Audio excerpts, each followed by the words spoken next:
morning everyone, and we are back with pockets galore. So today we're going to make some more welt pockets, but we are going to insert a little flap at the top. So we're doing a single and a double welt with a flap, but we're still using the cheats version. Next week we're going to do the proper pocket. So let's get started. We're going to make one pocket, again the cheats way, with a flap and a welt showing on the top and a welt showing on the lower part. So we've got two lips here, so a double welt pocket. And then we're going to do the same one as a single welt pocket here. So what you need is a piece of fabric to test out your pocket. I'm using a corduroy which has a nap. That means it has a direction, and you need to be careful that you have it so it's smooth going down. And when you cut out your pocket, the direction here needs to be across, because you've got these corduroy lines and they look really silly if they go the other way. And then as your lining for your pocket, you might want to use a different fabric so it's not so thick. First of all, we want to sew around here. When you're sewing around, I'm using a stitch length of about 2, especially when you sew around curves. You want quite a small stitch length so that when you cut it back, it doesn't fray. Now with my pocket sewn, I'm just going to cut it back. Quite quick sticks, quite smartly.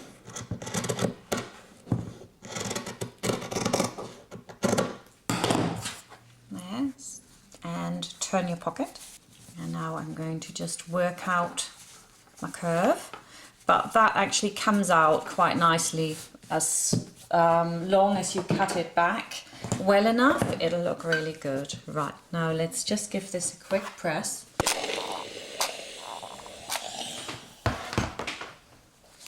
There. And stitch around it. When you're top stitching, it's really the same as any other stitch. You need to line it up with a fixed point on your presser foot. For me, it's always that tiny little red line, and then just keep it steady on there and put the needle down, lift the presser foot and turn as you need to, so you keep like the right distance all the way through.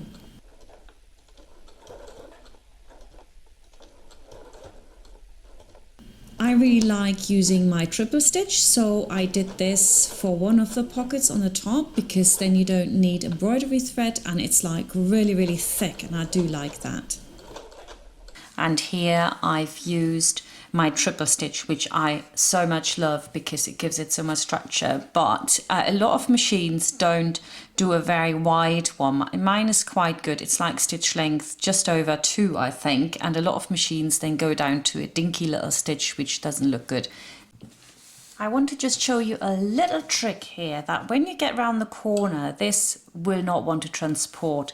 So if you thread up a double thread and you go through here before you stitch it like that, then when you get to the corner and you've turned, you can pull on this to pull it through and to get you that lovely corner. So that's a nifty little trick to know, isn't it? So let's start putting our pocket in again. It's very much like I did before. So what we have to do is right sides facing, these on top of each other, and you can just like check that they're in the right position so that these line up. Obviously we're still doing 2 lips and a pocket, so nothing has really changed. And we can just turn this over and we can draw our pocket on the right side. So this is a little bit different, because although we've got it there, we can't just go. We have got a pocket to get in there, and we need to make sure that it's in the right position. So the first thing I'm going to do is draw my straight line across where the pocket needs to go. That's fine, in the middle.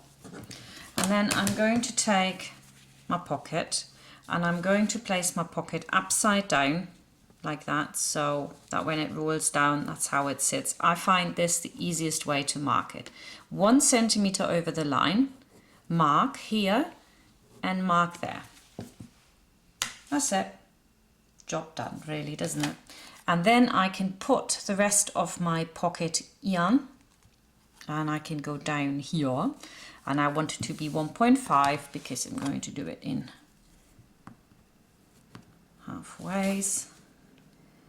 1.5 down, because then each lip is going to be 0.75, which I think is a really good measurement. Make sure it's all straight. I draw through my 0.75.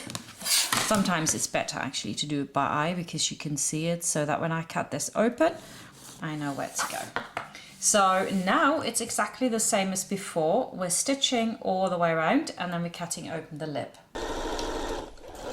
To stitch your actual pocket, I reduce the stitch length to about 1.5. You can go even lower, depends on your machine. And again, you need to make sure that you stay absolutely central to the lines that you've drawn, that you don't make it either too big or too small. Stick with one thing. Say if your chalk line is quite thick, stop in front of the chalk line, just where it starts, and in front of it again on the other side.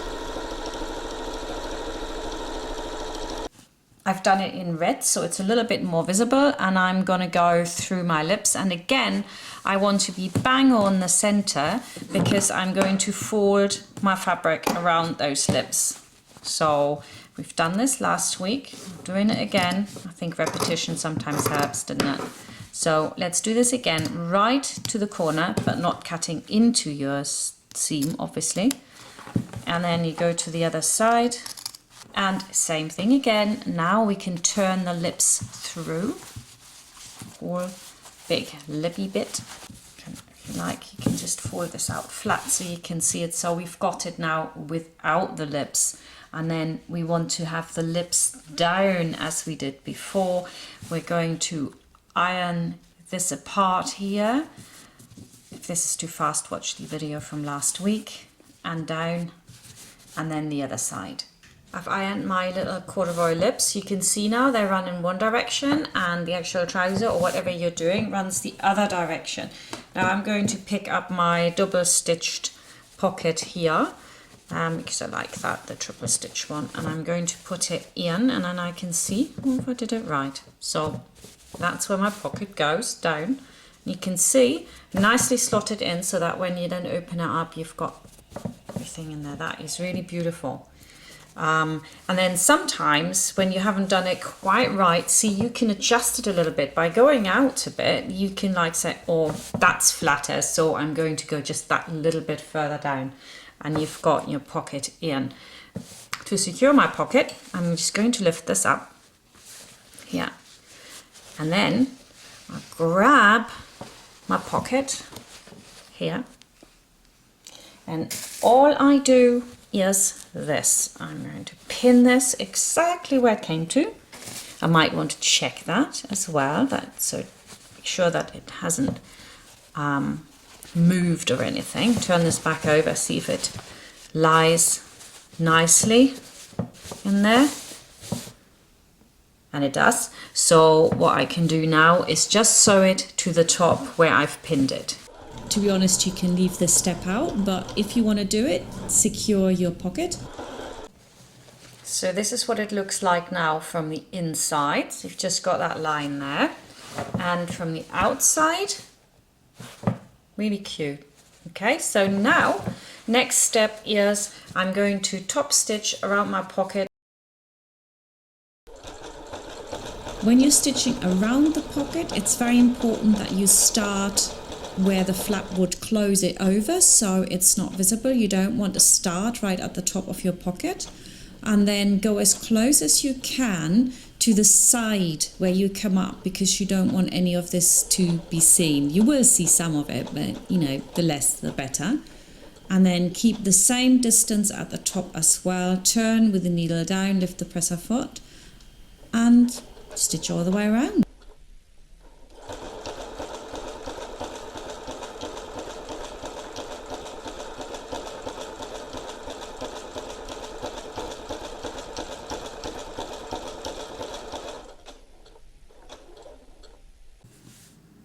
This is what it looks like finished. So you've got the pocket here. I've top stitched all the way around, and from the inside I've just caught my pocket there. You could make that longer, of course, And then all I have to do is the same as ever. I pick up my pocket here and I just stitch it together, stitching all the way around.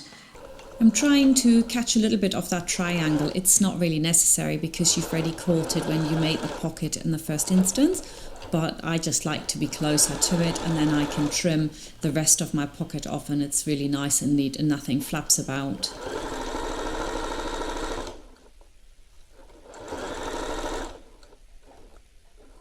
And pocket done. I'm just gonna hop over now and do it with a single welt where it's just attached right to the top and see how that works. Put my outer over the top of there. Again, I'm going to line this up. So get my pocket on there, and I've already drawn my lines to where my pocket is. So I do exactly the same as before. I stitch all the way around, stitched all the way around. I do the same now by cutting this open like that, and then we do the same as before. We turn it. Oh, I do like my polka dots. And now, instead of having the top lip running down, the top lip is just going to be ironed apart so that we get a really nice crease. In fact, I can just do that with my fingers and then pressed like that. And this one is going to be pressed apart, but we're going, like we did last week, we're going all the way up to fill the whole lot up, so that when I turn this over, I've got a really big lip there, okay, like a single lip. And then if you want, you can take your pocket here, and I'm going to slide my pocket in until it fits. On the other pocket, I actually, before I did this, I secured it to the welt, but to be honest, you don't necessarily have to do that. So on this one, let's be even lazier and just put a pin through here to hold it in place so it can't go anywhere, and then the whole thing is going to be secured by me just stitching all the way around. All done, I stitched all the way around. Nice combination of white and red here. And then you've got your single welt underneath it.